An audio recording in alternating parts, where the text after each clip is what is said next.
Bienvenidos a la última Agenda Económica PM de este viernes y por supuesto de esta semana. Y atentos porque a partir de mañana 25 de octubre se empieza a aplicar el IVA a los productos que se compren desde el extranjero a través de las plataformas digitales. ¿Por qué se hace esto y cómo va a impactar? Es lo que explica Benjamín Chávez. Desde este 25 de octubre entra en vigencia la aplicación del IVA a la venta de productos físicos adquiridos en plataformas digitales internacionales. La medida está enfocada en las compras hasta $500. Esta nueva normativa, que se incorpora a las modificaciones introducidas por la Ley de Cumplimiento Tributario, deja sin efecto la exención previa para paquetes inferiores a $41. Si bien uno de los objetivos es alcanzar la equidad tributaria, surge la duda sobre la reacción de estos comercios extranjeros. ¿Es viable que opten por ajustar sus precios para compensar este 19%, manteniendo la presión competitiva sobre el comercio local? Ese es un recargo que no afecta a su modelo de negocio, digamos. Por ejemplo, los que venden, estos productores chinos que venden a todo el mundo, digamos, que a Chile, digamos, al consumidor chino le salga un poco más caro porque se te aplica un impuesto, no sé si les mueves la aguja, pero que lo que van a hacer las plataformas es simplemente aplicar y retener lo que tengan que retener, ¿no? Así que no va a afectar necesariamente, en principio por lo menos,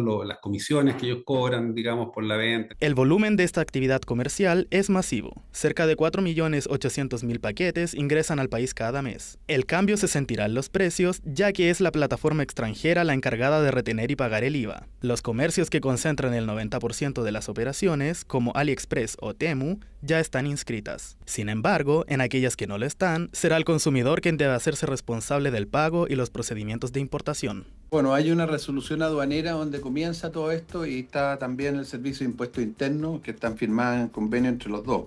Yo creo que no va a suceder porque son las plataformas fijas. De acuerdo. Si yo compro en cualquier parte, dudo ya que le resulte, porque ¿a dónde paga el IVA? Entonces en una de esas va a ser descontado su tarjeta de crédito, porque se paga con tarjeta de crédito, no manda dinero uno para una compra por e-commerce. Por supuesto. Todo con pago electrónico. Pero sería automáticamente, no habría que llenar un formulario. El Estado busca asegurar la estabilidad de las finanzas públicas. La aplicación del 19% de IVA es muy importante, ya que este es el impuesto más recaudador para Chile. Bueno, el cálculo que tenemos en base a los antecedentes del año pasado son $100 millones, que eso es lo que se ingresaría por el cobro del IVA en los paquetes. Entonces esos $100 millones ya teniendo el 90%, estamos hablando de que proyectamos un buen cumplimiento de esa estimación. Si yo traigo 15 por 4.800.000, son 72 millones de pesos, ¿ya? Y el impuesto para eso son 13 millones de pesos. Al año son 164 millones que recauda el país. Y si eso lo aumento, llego a 1.000 millones de repente, depende de los precios. Este cambio tributario modifica la dinámica de un mercado que en lo que va de año ha movilizado más de 35 millones de paquetes. La aplicación de este impuesto establece un nuevo estándar fiscal en la formalización del comercio electrónico internacional en Chile. Sin duda que de los productos que van a tener que pagar IVA son los tecnológicos que se compren en el extranjero o sean fabricados afuera. Bueno, Pilar Gutiérrez ya está con su agenda Tech, en la que nos muestra distintos dispositivos y sus novedades. Por ejemplo, como la calidad de las cámaras es lo que está privilegiando el público para elegir los smartphones. Algo en lo que siempre me fijo si es que voy a cambiar de celular es qué tan buenas fotos y videos hace. Y bueno, el Huawei P80 Ultra fue reconocido a nivel mundial como una de las mejores cámaras, de hecho la mejor cámara que tiene un celular. Y precisamente para hablar sobre ese tema estamos con Josefa Bernales, que es PR Director de Huawei Chile. Muchas gracias por conversar con Agenda Económica. Hola Pilar, ¿cómo estás? Muy bien, muchas gracias. Muchas gracias. Cuéntanos un poco sobre qué es lo que hace esta cámara tan especial de este Huawei P80 Ultra. Bueno, primero que todo, como tú decías, hoy día, gracias al ranking reconocido mundialmente de DxOMark, el Huawei P80 es el teléfono con la mejor cámara del mercado y obviamente también cómo destacamos eso y cómo lo podemos llevar a la práctica es muy fácil. Tenemos acá esta cámara maravillosa son estos 3 lentes que vemos a simple vista, pero que obviamente hacen magia al momento de querer retratar cualquier tipo de fotografía. En ese sentido somos expertos en el zoom, que podríamos decir. Eso es gracias a que trae un lente que es telefoto dual alternable. Es el primer telefoto dual alternable en el mercado. ¿Qué es lo que hace? Cuando, por ejemplo, pasamos del zoom de 1x a 10x, sentimos en nuestra cámara que hace un pequeño como clic. Ese clic que hace es el dual foto alternable, este sensor que va jugando a ver cuál es el que más tiene el poder de generar este zoom mucho más claro. Lo que hacen estos lentes al final es tener una foto mucho más nítida al momento de hacer zoom, pero también se mezcla con el sensor que trae, que es un sensor, el primer sensor también de 1 pulgada, que es de HDR de iluminación. ¿Qué es lo que hace? Retrata los colores reales, esos que se ven a través del ojo humano. Y lo que hace el Piora 80 Ultra en ese sentido es hacer una foto mucho más real, con colores reales, pero también con un zoom mucho más nítido y obviamente como una cámara profesional. Estos 3 lentes lo que hacen es un resultado totalmente increíble, que de hecho podemos hacer estas pruebas que estuvimos revisando. Acá tenemos obviamente la cámara y nos fuimos a la galería porque hace un ratito estuvimos tomando fotos y probándolas.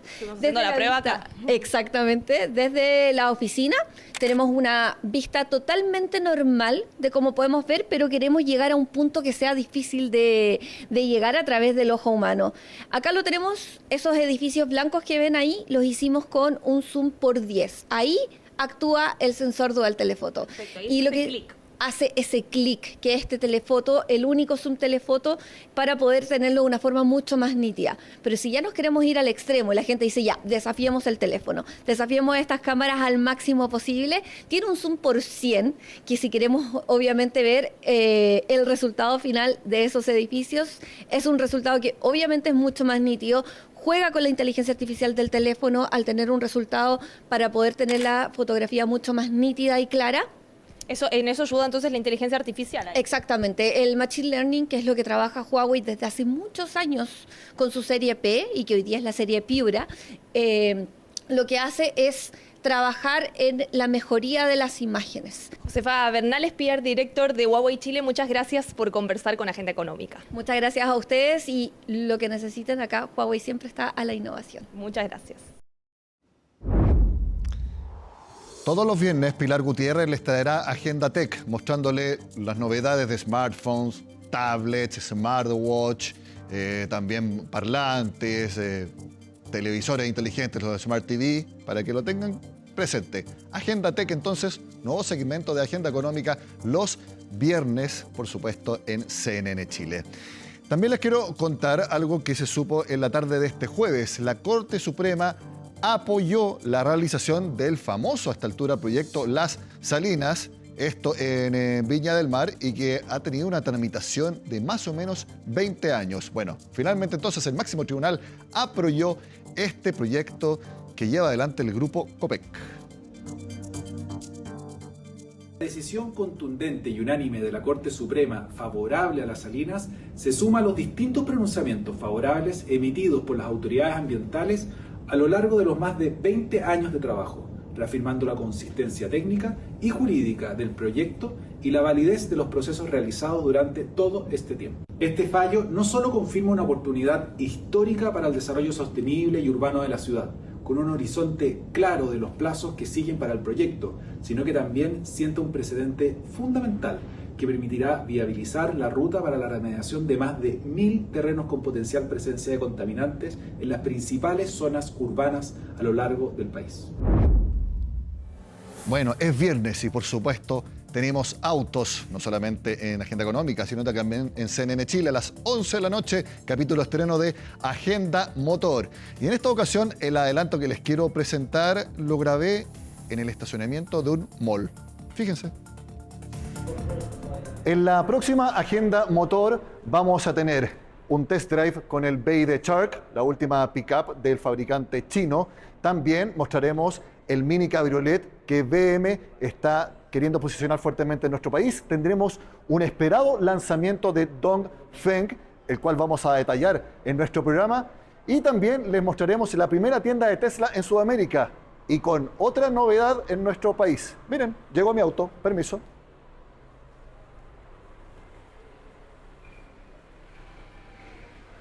¿Ustedes creen que tiene un chofer?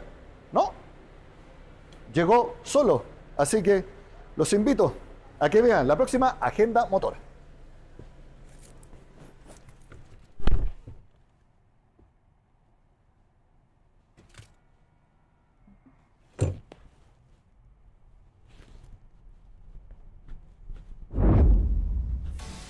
Lo mejor, ustedes lo verán en Agenda Motor. Antes de eso, hacemos la pausa en Agenda Económica y al regreso conversamos las distintas proyecciones que tiene Forum, una de las mayores financieras del sector automotor en nuestro país. Tiene datos muy interesantes. Veámoslo al regreso.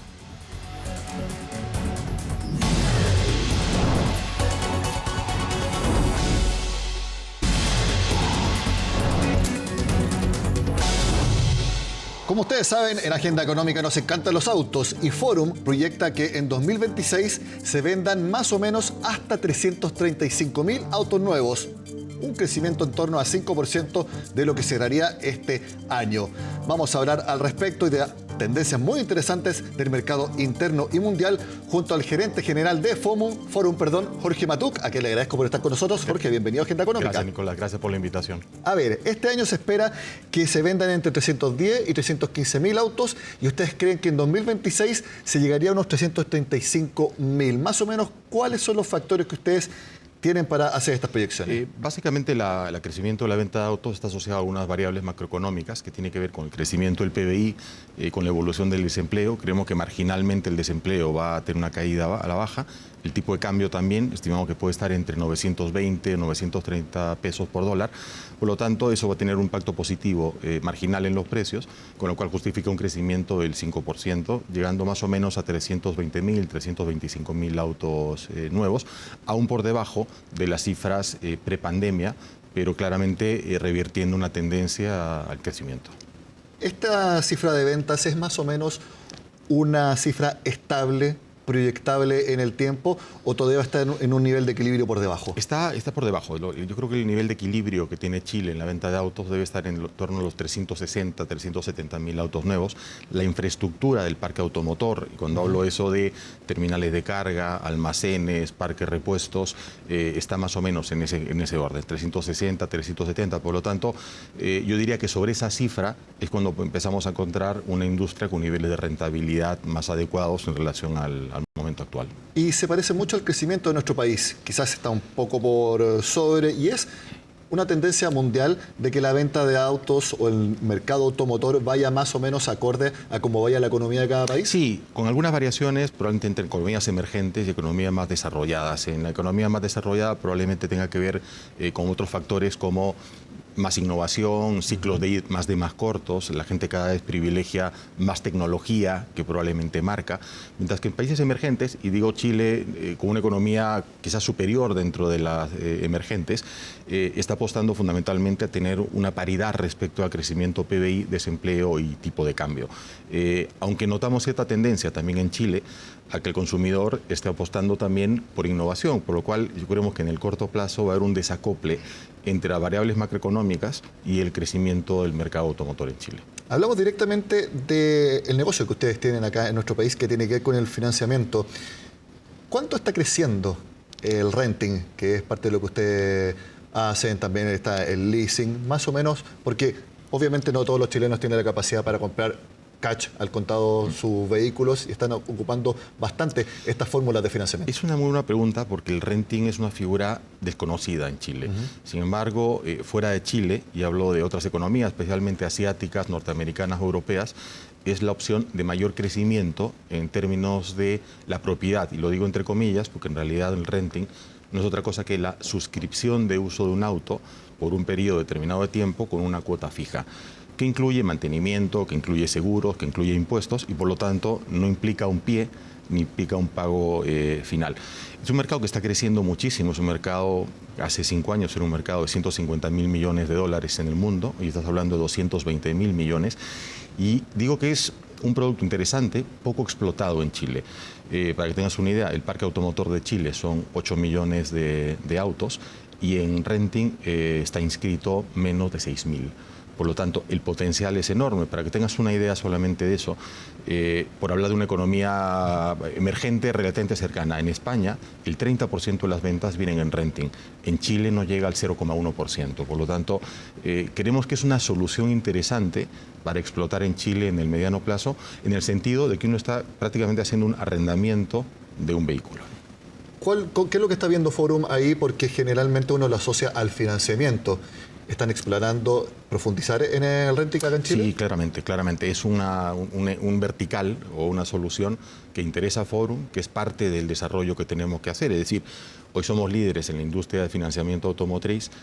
Nuestro objetivo, en el fondo, es que la gente tenga soluciones de movilidad, no solamente digo el público en general, sino también que nuestros dealers y marcas puedan vender más autos, y por lo tanto el renting creo que posibilita el doble objetivo, de que el cliente tenga más alternativas y que los dealers y las marcas puedan vender más autos. Por lo tanto, es un producto que estamos desarrollando y que esperamos lanzar el próximo año. Respecto al financiamiento en sí, ¿qué tendencias están mirando? Porque es muy importante, por ejemplo, las cifras de deuda que hay en el sector, porque también pueden reflejar el momento económico, la salud financiera de Chile. ¿Cómo están viendo eso? Es una pregunta muy buena porque en general, si uno fija, podría ver que la cesantía o el desempleo está en niveles relativamente parecidos a los que existían en los años precedentes, cambia un poco. Sin embargo, viendo que a nivel de la industria de consumo, los ratios de mora, que es como medimos esto, se encuentran relativamente estables, con cierto sesgo a la baja. Y una cosa muy importante de reconocer es que cuando sucede en un momento económico como este, donde las cifras macro son relativamente estables y al mismo tiempo encuentras cifras de desempleo relativamente estables, lo que sucede es que los ratios de mora no tienden a variar, evidentemente. En Chile está pasando lo contrario. Hay un muy buen comportamiento del consumidor. Nosotros, particularmente en Forum, hemos reducido nuestros ratios de mora del 3,5% al 2,8% el último año, en tendencia con la industria de consumo. Lo que quiero decir es que el chileno en general es buen pagador. ¿Y se le está dando también facilidades precisamente para que no entren en mora? Porque obviamente nadie quiere entrar en esa categoría, y ahí, aparte que ustedes les pueden dar el acceso al financiamiento, cuando el cliente tiene problemas, me imagino que también tratan de ser parte de la solución. Sí, por supuesto. Nosotros lo que nos interesa es la salud financiera del cliente, ¿me entiendes? Y nadie está libre de tener un percance en la duración de un crédito, 36, 48 meses. Por lo tanto, tenemos programas de refinanciamiento, de renegociación, donde ampliamos los plazos o reducimos la tasa de interés el cliente que tiene un problema. Es decir, lo que se trata en realidad es que el cliente tenga una solución, porque a nadie le es grato entrar en una situación de riesgo y de impago. ¿Y está creciendo efectivamente los números de financiamiento respecto a las ventas de autos al contado? Sí. Hoy, para que tengas una idea, prácticamente se está financiando el 70% sobre el total, es decir, un 30% es contado, y hace un año y medio esa cifra andaba en el 62%. Es decir, cada vez más gente quiere financiar, entre otras razones, porque la tasa máxima convencional también está bajando, producto de la inflación y la bajada de la tasa de política monetaria por el lado del Banco Central. Por lo tanto, es un impulso al financiamiento. Son mejores condiciones financieras en el país. Eso es. Ustedes realizaron un estudio en base a mucha información mundial y hablan obviamente del crecimiento del mercado chino, tanto de marcas chinas como también de marcas que pueden no ser chinas, pero que tienen algún componente, especialmente en la propiedad china, sí, pero que hablan de la fabricación de autos allá. Y eso es elocuente. Por ejemplo, de 1.600 millones de autos en el mundo, un cuarto están en China, circulando allá, eso es, y el 32% se hace allá, sean marcas chinas o no. Sí. Eso es una tendencia, digamos, aprovechando un poco también que China es un poco la factoría mundial, que muchas marcas europeas y algunas americanas decidieron producir en China, aprovechando el menor costo relativo de la mano de obra. Ahora, esa producción en China de marcas no chinas es relativamente marginal respecto al total que producen marcas chinas que exportan. Y esto es muy interesante porque a raíz también de los cambios geopolíticos, los cambios en aranceles que propuso la administración Trump, lo que sé es que muchos están planteando cómo localizar y deslocalizar las fábricas. Hay industrias europeas que se plantean salir de China. Es un debate geopolítico para la industria muy interesante. Yo estuve en el Salón del Automóvil de Múnich y me impresionó la cantidad de marcas chinas presentes, no solamente de autos, sino que también de desarrolladores, de servicios para el mundo automotor, y muchas que uno no conoce. Yo conté por lo menos 5 o 6 y que me imagino que más de alguna pronto va a venir a nuestro país a sumarse a la expansión enorme que han tenido los fabricantes chinos acá. Mira, para que tengas una idea, en China existen alrededor de 82 marcas de autos, o 82 fabricantes, porque cada fabricante puede tener más de una marca y un modelo.